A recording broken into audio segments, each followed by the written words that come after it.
bonsoir, bienvenue sur la Libre Antenne, c'est la saison 2, comme tous les soirs, 21h, minuit, sur metatv.org. Ce soir, on est avec Guillaume et Steve pour parler Sydney. Je sais, voilà, Sydney, je savais que j'allais faire l'erreur. Voilà, encore on avait vu Steve en tête. Donc c'est Sydney et Guillaume, bonsoir. Bonsoir. Alors il va falloir Oui, parler bonsoir. devant le micro, sinon les gens ne vous entendent pas. Alors, Guillaume et Sydney, vous êtes tous les deux, toi donc t'es un peu le boss, hein, quand même, faut On va le dire ça comme ça. T'es un réalisateur, producteur, c'est ça? Scénariste, monteur. Scénariste, monteur, accessoirement. Voilà. Et toi, t'es plutôt acteur, Voilà, acteur, cascadeur. cascadeur, et tu t'occupes aussi, j'ai compris, un peu aussi de la prod, un petit peu. Pas de la prod, mais j'étais producteur exécutif sur le long métrage de Guillaume, mais j'occupe quelques petites fonctions à droite à gauche de casteur et d'attaché de presse. Bon. Pour les- Bon voilà, bonjour à tous les métanautes, hein, puisque vous aussi dites bonjour à Capitaine, Giorgio, Bryce, Orius, Oriadki, Kédélologue, Nico Clara, Brahms Liberty, Arani, Don Samus, etc., Gaspard, Nourou, Sage, voilà, tous ceux qui sont connectés. Et donc on va parler cinéma. Alors, présente-nous un peu, présente-nous un peu, parce que toi, tu as fait pas mal de trucs, tu as fait plusieurs films, il y a des séries aussi. Oui. Donc en fait, j'ai créé une production indépendante qui s'appelle GB Films. Et on est spécialisé dans le fantastique, la science-fiction, enfin tout ce qui touche à l'imaginaire, au divertissement. On essaie de faire rêver les gens, même avec des petits moyens. D'accord. Donc on a fini un film qui s'appelle James Keane, les mystères de Dragopolis. On peut mettre l'affiche. Oui, Et on était dessus depuis environ 2 ans et c'est un énorme projet qui nous a pris 2 mois de tournage où il y a 35 acteurs, environ 150 figurants, autant de costumes, 500 plans d'effets spéciaux et 45 décors dont en France, partout et en Angleterre. Voilà. Et aussi la participation de 2 invités, à savoir une actrice de la série Kaamelott et la voix française de Dumbledore et de Bilbon dans Le Seigneur des Anneaux, qui sont tous les deux venus faire bénévolement une scène. Voilà. Et Marc Casso a fait la narration du prologue. D'accord, ça c'est un long métrage. Voilà, c'est un long métrage 1h48. 1h48. Et comment ça a commencé? Tu peux expliquer un peu ton parcours, toi? Comment tu as commencé un peu? Ça a commencé par la passion du cinéma depuis tout petit, depuis l'âge de 7-8 ans, quand j'ai découvert mes premiers films, mes premiers James Bond, tout ce qui était montré par mes parents et qui était du grand spectacle, même que c'était des anciens films de guerre, tout ça, ça touchait toujours au grand spectacle. Après, j'ai commencé à écrire des histoires, voilà. Après, j'ai laissé un peu passer de temps et après le bac, je me suis dit, bon, il serait peut-être temps de quitter un peu le monde scolaire que je déteste particulièrement et de faire quelque chose d'artistique et de faire enfin ce que je veux faire. Donc j'ai écrit un premier scénario, j'ai fait un premier film avec petite caméra DV, tout petit moyen, acteur qui n'était pas du tout convaincu par ce qu'il faisait et tout ça. On a galéré pendant environ 2 ans à faire un peu des trucs, on va dire, bancal, qui tenaient à peu près debout, mais bon, voilà, je les montrerai pas maintenant. Non, je ne les montrerai pas. Et J'avais vu, toi non, pratiquement personne. Truc, mais il veut pas. Non, ça n'a pu être vu. Voilà, c'était des tests. Et donc là, c'est depuis environ 3 ans et demi qu'on commence à faire des trucs un peu plus, avec pas forcément plus de moyens financiers, mais plus de moyens techniques, plus d'acteurs, plus de gens confirmés, plus de gens qui s'y intéressent. D'accord. Voilà. Et tu trouves comment tes financements pour faire les films? Tout est autoproduit, donc forcément c'est toujours des micro-budgets. Là par exemple, James Keane, le long métrage, j'ai réussi à réunir 5 000 € pour le faire, ce qui est dérisoire pour un film d'1h48, quand on sait déjà que 1 200 € sont partis pour le voyage sur l'île de Jersey. Et donc tout le monde est bénévole, que ce soit les acteurs, l'équipe technique, le compositeur, le mec qui fait les effets spéciaux avec moi, enfin voilà. Et donc là, on a réussi à réunir 5 000 € avec des dons et des films d'entreprise que j'ai fait à côté pour que ça soit alimentaire. D'accord. Voilà. Et là, depuis un moment, c'est des budgets encore plus réduits. Et c'est quoi? Vous êtes une petite équipe, vous connaissez tous un peu de départ, c'est ça? Non, il y a toujours des nouvelles têtes qui se rajoutent au fil des rencontres, au fil des films. Par exemple, Ashley, j'ai rencontré sur Internet, c'est lui qui m'avait envoyé un message pour une web-série que je faisais à l'époque. Et ça a commencé en fait presque par lui finalement. quand je l'ai rencontré, je me suis dit, bon, bah, je veux lui écrire un truc en particulier, j'ai écrit James Keen. Voilà. C'est un rôle sur mesure? Bah, c'est un anti-héros, donc je sais pas. Avec Ashley, Ouais. justement. Est-ce qu'il a allumé le micro? Ah bah, Il est là. Au niveau du branchement, est-ce qu'il... regarde, parce que moi je vois rien ici sur la... Bah oui, il est branché. Sinon, je peux poser le micro. Ouais, vous passez le micro, Ouais, je passe le apparemment, micro, ça, ouais. ça passe pas. Non, ça passe pas. C'était quoi la question?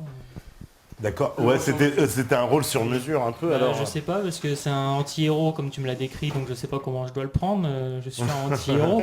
Donc, ouais, non, c'était un personnage en fait qui se bat seul contre les forces du mal et avec ses maladresses d'être humain en fait. C'est-à-dire que lui n'a aucun super pouvoir, mais malgré tout, il va, par conviction, il va se battre contre ça en fait. Même les anges.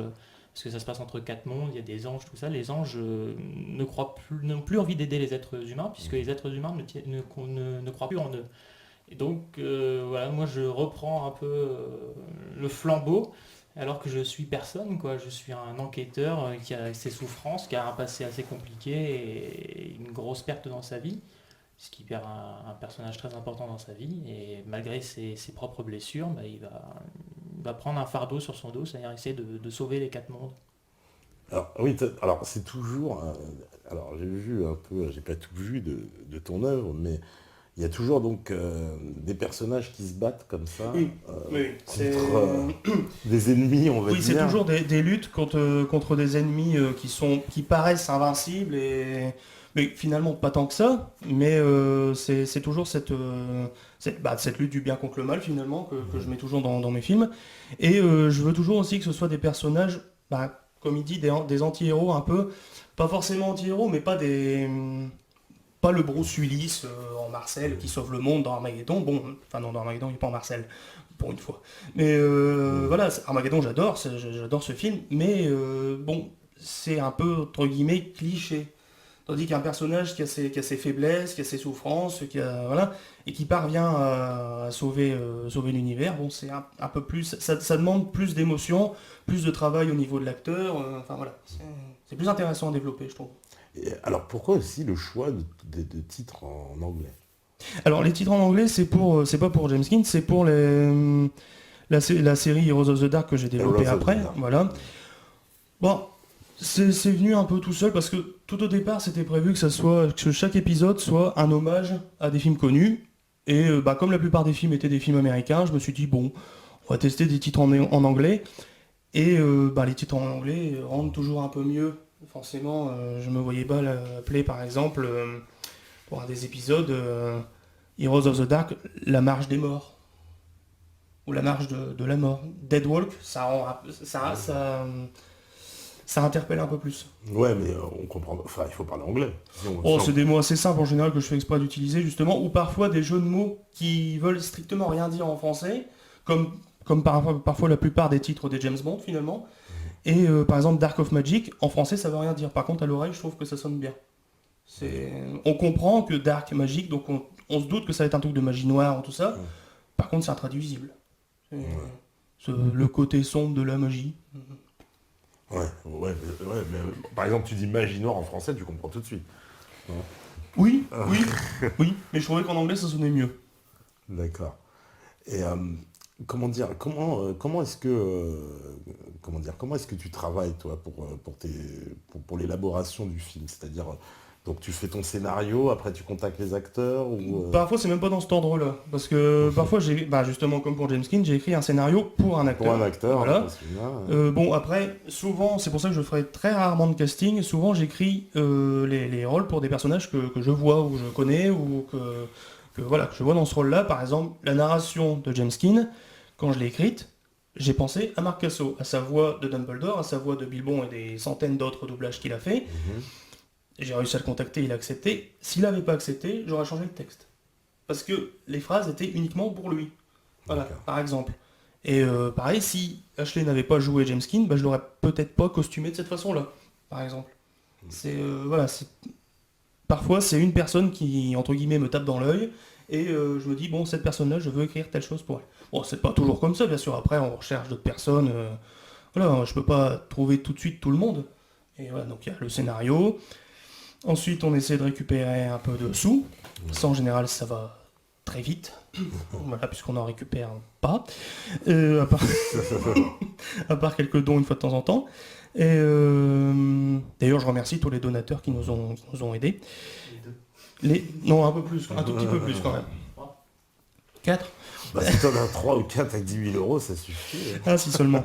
Mais non. Là, il faut enlever 3 zéros. Voilà. Voilà. Donc après, où est-ce que j'en étais ? Oui, donc production, donc ça va vite. Après, planning, c'est la partie la plus pénible.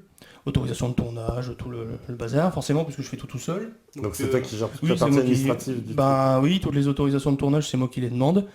Et bon, à chaque fois, on n'a jamais eu de refus. Hein, ou très très rarement, ou qui demandait une somme astronomique pour tourner. Bon, à la limite, dans un lieu militaire, je peux comprendre. Un sous-marin nucléaire, bon, je peux comprendre qu'il demande 600 € de l'heure.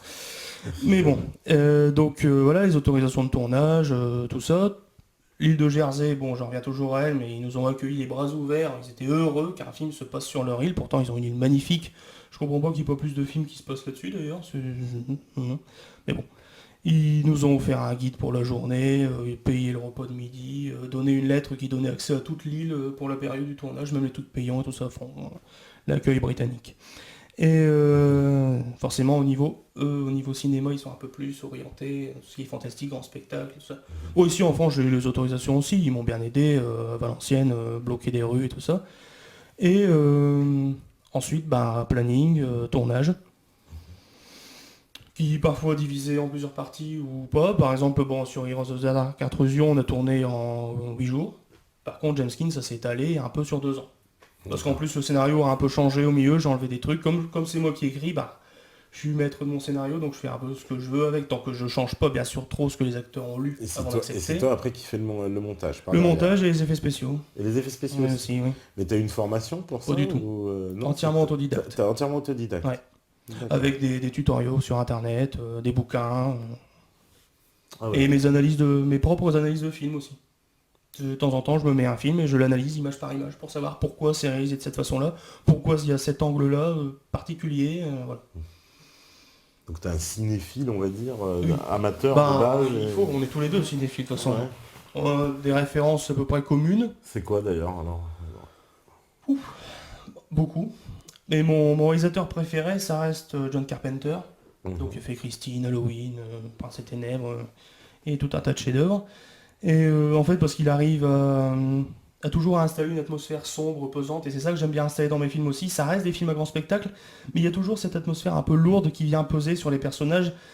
Aucun de mes personnages n'est jamais parfaitement serein. Il y a toujours des problèmes, ou que ce soit dans son passé, ou ce qui va lui arriver, ou dans le présent, voilà. Donc c'est Carpenter, mon réalisateur préféré. Après, il y en a d'autres. Il y a Alex Proyas qui a fait Dark City, il y a David Towie, il y a pas mal de... Pas forcément les plus connus, hein. Voilà. Et toi, c'est... Moi, si je dois choisir un réalisateur préféré, je pense que je pencherais quand même pour Yann Kounen. Donc 99 francs, Doberman, etc. Parce que j'aime beaucoup que C'est des films violents, ça. c'est pas Conan, c'est très violent, non Oui, Doberman, oui, c'est vrai qu'il est assez violent. 99 francs, c'est plus violent sur la critique de société. C'est d'ailleurs pour ça que c'est pour ça que c'est mon film français préféré d'ailleurs. Mais c'est ce que j'aime bien, que la caméra devienne un personnage en fait. Et c'est un mec qui aime bien innover, jouer avec la caméra. Et pour moi, c'est super important. Et j'aime bien quand un acteur rentre dans la scène, que d'un coup le plan, je me dis mais où est-ce que le réalisateur a mis la caméra ? Je me dis mais comment il a fait ce truc, comment il a fait ce... Et j'aime bien justement même des mecs comme Tarantino, tout ça, qui me font un peu des petits concepts ou qui s'amusent avec l'œil du spectateur.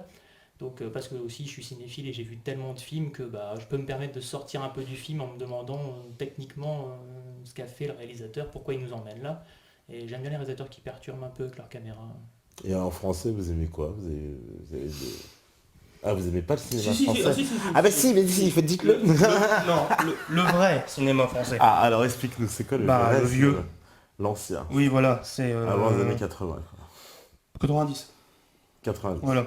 Oh, il y a des films français modernes que j'aime beaucoup, hein. Ça change rien. Mais bon, je trouve qu'on nous sert un peu plus de... Un terme élégant. Moisi. Depuis ces 15 dernières années que tout ce qu'on a pu nous servir avant, quoi. Disons qu'en 15 ans, j'ai l'impression qu'on a fait plus de films pourris qu'en 80 ans de cinéma. Donc bon, film français que j'adore, les anciens films d'Henri Verneuil, de Lautner, enfin le vrai cinéma français, quoi, le professionnel, les Tontons Flingueurs, tout ça. Et encore plus ancien, mon autre maître, là, vraiment pour le suspense, c'était Henri-Georges Clouzot. D'accord. Qui a fait Les Diaboliques, l'Assassin Vito 21, dont je veux faire un remake à tout prix d'ailleurs. Mais là, récemment, le film français qui m'a marqué, L'Homme qui rit, adaptation de Victor Hugo, avec Depardieu, qui est resté une semaine au cinéma, forcément il était bien, donc il n'y a pas de raison qu'il reste longtemps. Pardon, Pourtant, il va parler. Oui, non, fallait bien que je la sorte une fois celle-là. Mais oui, non, quelques comédies, oui, mais pas les plus... Par exemple... Pas bienvenu chez les ch'tis, quoi. Pas bienvenue chez Non, les ça je peux pas. Ouais, en plus, t'es du Nord, toi. Oui, oui, en plus, oui, mais même pas pour ça. Non, je peux pas. Et Oui. toi Ouais, les films français un peu. Ouais. Déjà tout ce que tu as cité, ne serait-ce que pour les dialogues, parce que Oui, moi j'aime oui. beaucoup cette époque. Je trouve que des fois je m'amuse à noter les phrases qui me marquent dans un film, et je vois que si je prends les phrases de 100 000 $ au soleil ou des Tontons Flagueurs, je peux en noter une tous les 3 phrases. Ou par exemple même un film qui s'appelle Meurtre de 1950 de Fernandel. Il y a des phrases mais magnifiques qui font réfléchir. Aujourd'hui, les films, il n'y a plus grand chose. Donc aujourd'hui, si je dois faire un top 3 de mes films français préférés, c'est 99 francs, Irréversible et À l'intérieur. D'accord. Donc ils sont assez violents, même Ouais. si j'aime des films un peu plus sobres, hein, j'ai apprécié des films comme Le cœur des hommes ou ce genre de choses. Mais c'est vrai que j'ai préféré par exemple ces films-là, notamment parce que les 2 premiers, 99 francs, Irréversible, jouent avec la caméra, donc c'est un truc que j'aime beaucoup. Parce qu'il bouleverse le spectateur et j'aime bien avoir de l'adrénaline en tant que spectateur. C'est dur et irréversible. Extrêmement dur, oui. Mais justement, moi, c'est le genre de film qui me donne envie de me révolter et d'essayer de trouver des solutions aussi pour pas que ce genre de choses arrive, puisque c'est un film très réaliste. C'est pour ça qu'il est dur, en fait. Mettre un personnage comme Freddy Krueger qui tripe des gens, ça me choque pas, parce qu'il est fictif, on s'amuse, on fait 90%. Ouais. Par contre, mettre Monica Bellucci qui se fait violer dans un couloir de métro, ça me rappelle tout ce que j'ai entendu depuis tout petit dans les infos. Et je trouve que c'est comme regarder les infos, de regarder Irréversible en fait. Et c'est de rentrer peut-être un petit peu plus dans la psychologie de ces personnages-là en mettant une caméra qui part un peu dans tous les sens. On se retrouve un peu dans cette atmosphère un peu sombre, un peu sous alcool Ouais. de ces personnages. Mais non, je trouve que ce sont des témoignages sociaux très importants en fait. Ouais, on me dit et intouchable. Ouais.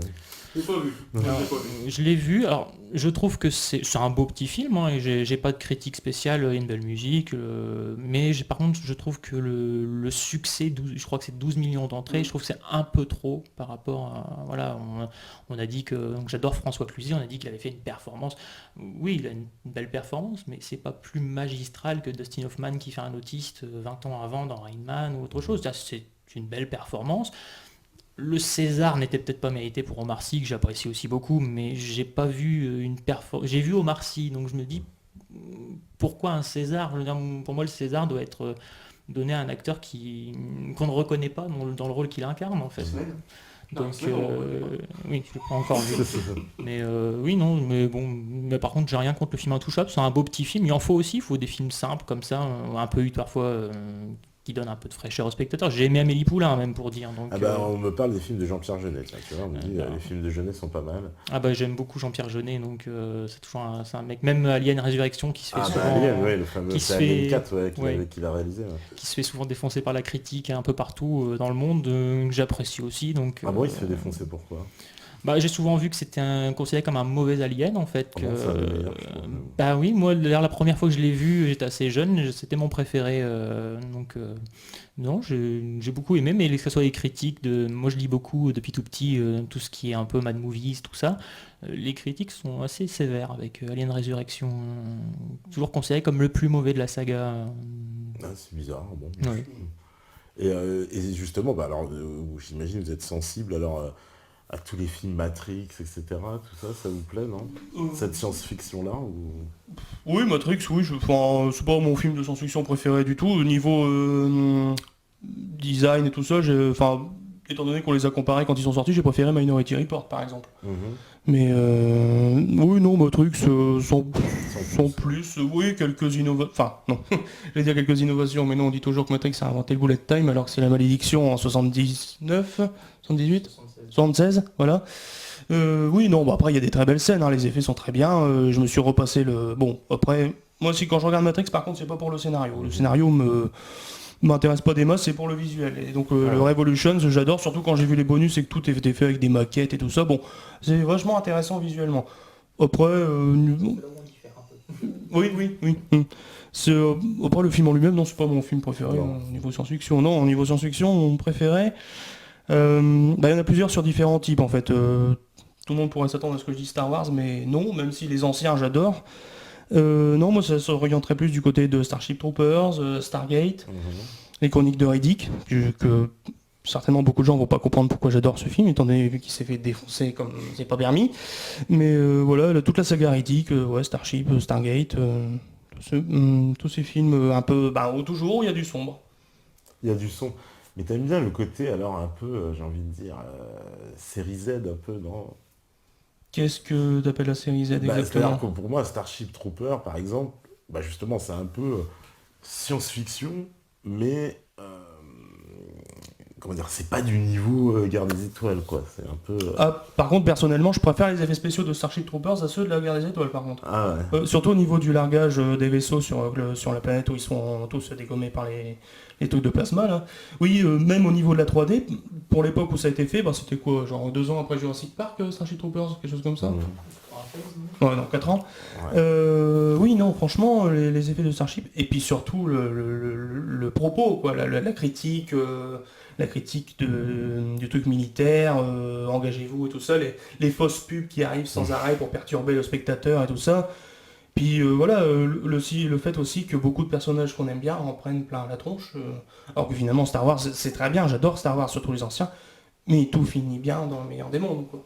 Oui. C'est voilà, comment dire, la fin est un peu trop heureuse pour moi, c'est comme la fin du Seigneur des Anneaux. Après tout ce qu'ils ont dégusté pendant les 3 films, voir tout le monde sauter sur le lit de Frodon, non je peux pas. C'est pas possible. On me dit Starship Troopers, énorme satire ultra bas. Voilà, c'est ça, ouais, c'est exactement ça. C'est pour ça, quand je t'ai parlé de série Z, c'est ce côté un peu presque, j'ai envie de dire, parodique un peu, quoi. Oui, par contre il est parodique au niveau de ce qui démontre au niveau de l'absurdité de la guerre et tout ça, les militaires bornés qui veulent à tout prix avoir une planète comme nous, les militaires ils voulaient avoir une colline, ils ont sacrifié 30 000 hommes pour avoir une seule colline qui finalement ne leur servait strictement à rien, là c'est pareil.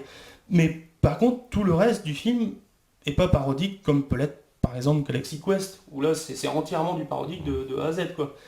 Il y a beaucoup de scènes, même de scènes dures, de scènes violentes, de scènes chocs, tout ça, sur des personnages qu'on apprécie, et voilà.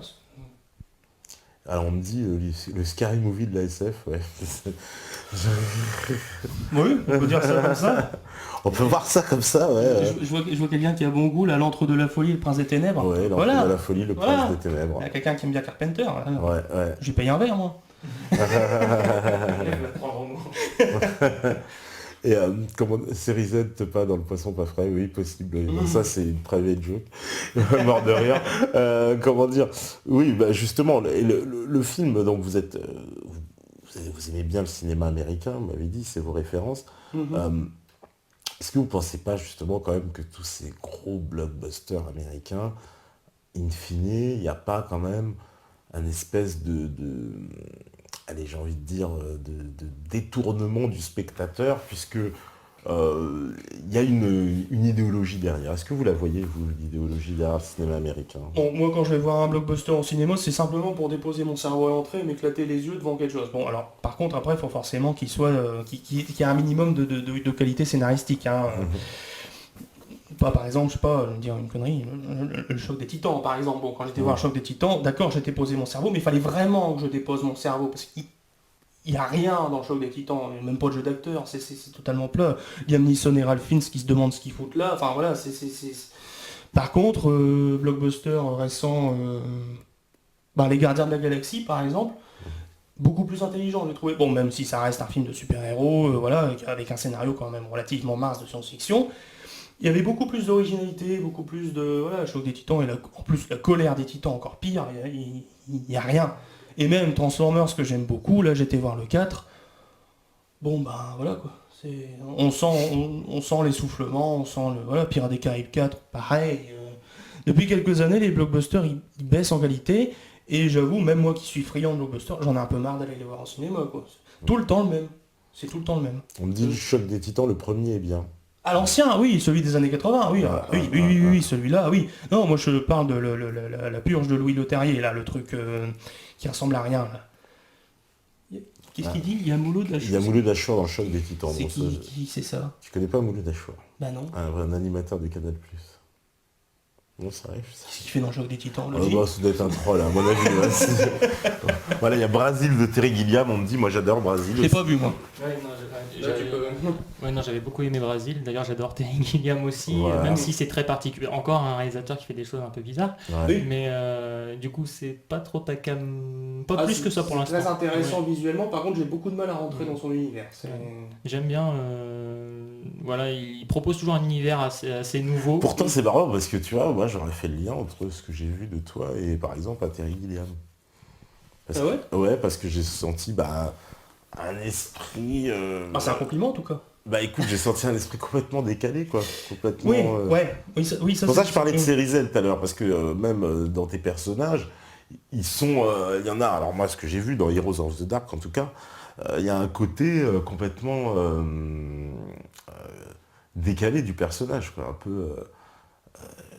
Je sais pas, genre il Dans enlève lequel son chapeau, il va embrasser la meuf. Ah, Light in the Night. Oui, alors oui, celui-là, oui. Alors celui-là, il est fait exprès justement. Je sais pas s'il sera compris par tous les spectateurs, parce qu'au départ, même avant, j'avais mis un petit mot à la fin du générique pour dire que c'était un hommage à tout ce qui est imaginable comme cliché dans le cinéma américain. Même la phrase qu'il dit quand il est sur son cheval, quand il parle d'aller pisser de boire un litre d'essence pour aller pisser sur un feu de camp, ça, c'est une réplique que j'ai récupérée de Steven Seagal. Oui, alors j'aurais jamais imaginé faire ça un jour, hein, récupérer une réplique de Steven Seagal. Mais j'ai trouvé que ça servait, ça s'était parfaitement dans le ton pour le personnage qui était complètement, justement, voilà, c'est le personnage de Josh dans Light in the Night, c'est un geek fini qui pour une fois a l'occasion de faire en vrai ce qu'il passe son temps à faire sur ordinateur, quoi. Mais C'est pour ça qu'il est totalement... Mais t'as fait exprès de leur demander de jouer avec justement ce côté un peu autodérision, parodique. Pour Jonathan, en fait, parce il a joué naturellement, en fait, parce qu'il est aussi un peu timbré comme moi, donc voilà, c'est... on est tous timbrés, de toute façon. Un petit peu. Un petit peu. Et ouais, non, c'est...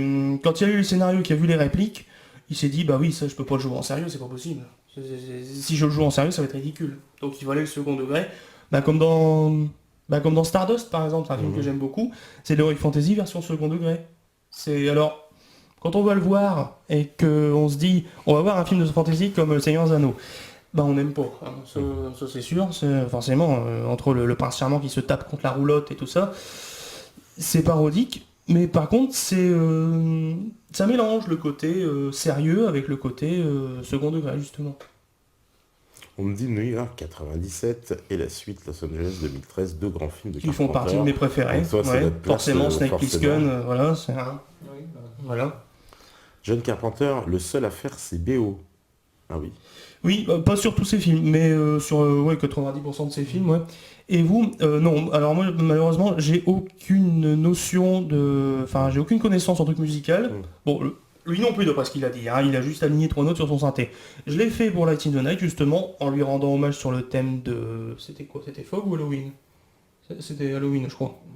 Il me semble. Et mais sinon, non, j'ai aucune connaissance musicale. Je suis mélomane, mais par contre, je sais pas aligner 5 notes de musique. Donc voilà, c'est donc ça je demande à quelqu'un qui... D'ailleurs, c'est qui a fait les musiques Ça dépend, ça dépend, il y a plusieurs personnes. Le compositeur de James King, enfin ils sont deux, il y en a même un que j'étais cherché au Mexique. Ouais. Oui, merci Internet hein, sur ce coup-là. Et un autre qui était de ma région, qui a déménagé maintenant. Mais voilà. Et puis les compositeurs changent assez souvent, comme ça permet de mettre des styles différents. On me demande si vous êtes sensible à la dissidence française. Et ne seriez-vous pas un poil atlantiste, d'ailleurs? Atlantiste? Voilà. C'est-à-dire quoi, j'aurais aimé vivre sur Atlantide. Non, plutôt que... Bon, avant que Scrat la coule dans l'âge de glace 4, non, oui, Atlantis, mais... c'est quelqu'un qui regarde vers les États-Unis. Atlantiste. Qui Ah, regarde d'accord. l'Atlantide. Ah oui, d'accord, oui, ok. Ouais.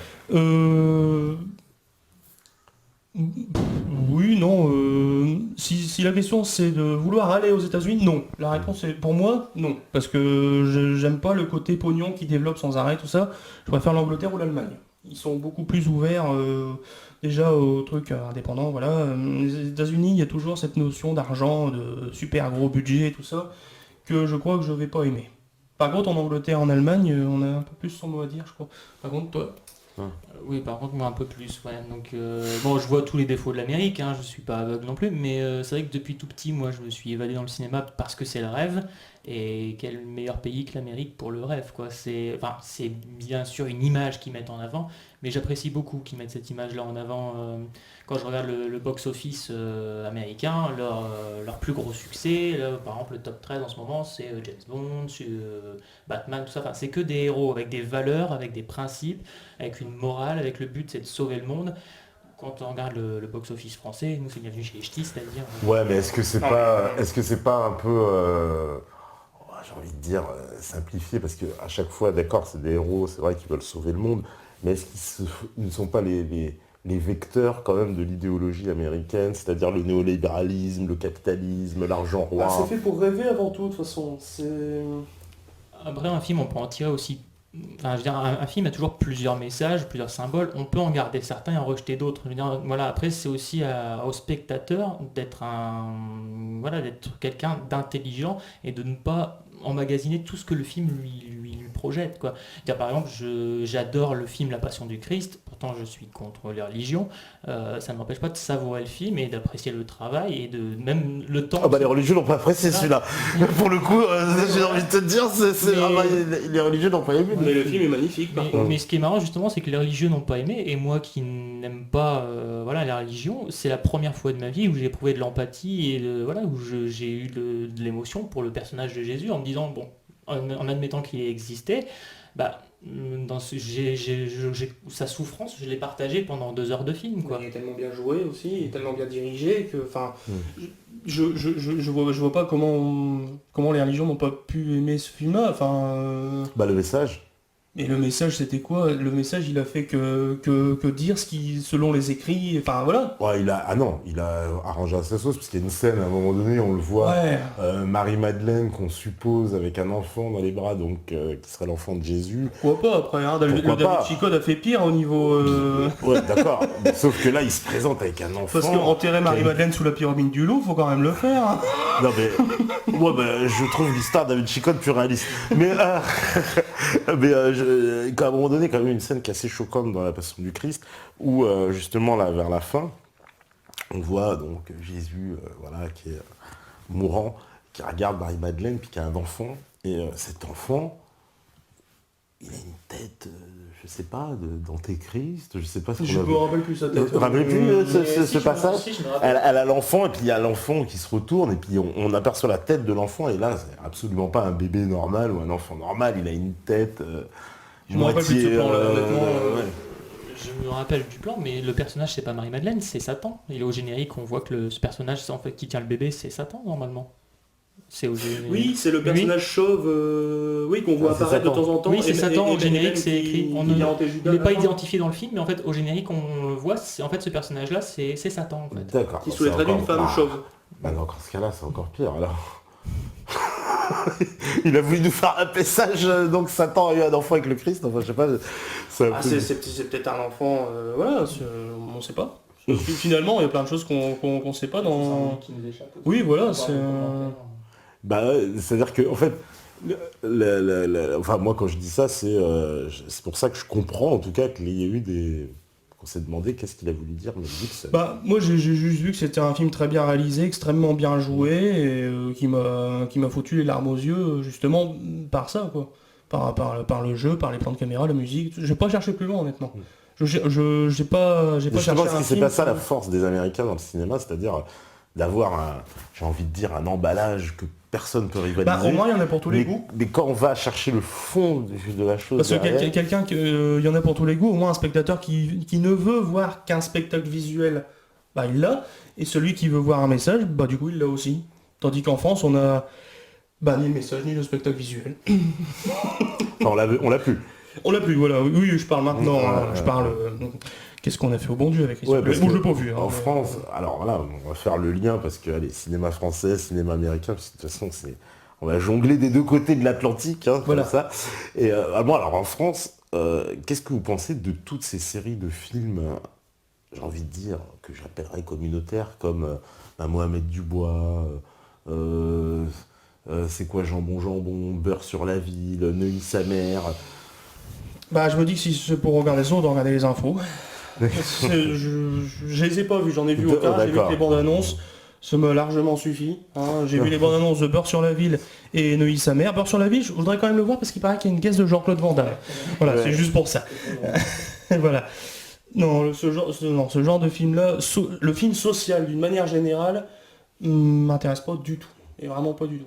Bon bah là c'est comédie un peu, mais Oui, voilà. Enfin, avec fond idéologique, mais comédie quoi. c'est... je sais pas.